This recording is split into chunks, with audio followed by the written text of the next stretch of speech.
Red rice வேணும், தால், கடுகு போடாத தால், அதுக்கு தாளிக்கலாம், ஆனால் கடுகு போட வேண்டாம், கொத்தமல்லி கொஞ்சம் எக்ஸ்ட்ரா வேணும், அதுக்கப்புறமா ஜீரகமும் போடணும் தாலில், பச்சை மிளகா ரொம்ப குட்டி குட்டியாக தின்னாக இருக்க பச்சை மிளகா, குண்டாக இருக்க பச்சை மிளகா வேண்டாம், அந்த பச்சை மிளகாவில் இன்னும் கொஞ்சம் உப்பு ஜாஸ்தி வேணும் உள்ள ஸ்டஃபிங்கு, கேரட், பீன்ஸு, கடுகு வேண்டாம், தேங்காய் வேண்டாம், எண்ணெய் ரொம்ப கம்மியாக, எண்ணெய் இருக்கிறதே தெரியாத மாதிரி பொரியல். அப்புறம் அந்த பெரிய பாப்புலர் அப்பளம்.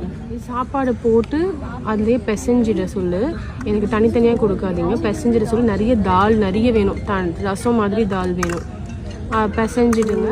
இன்னும் ஒரு காய் கொடுத்தா நல்லாயிருக்கும், இன்னொரு கிழங்கு ஐட்டம்ஸ் வேண்டாம், வெண்டைக்காய் கடுகு வேண்டாம், தேங்காய் வேண்டாம், எண்ணெய் கம்மியாக.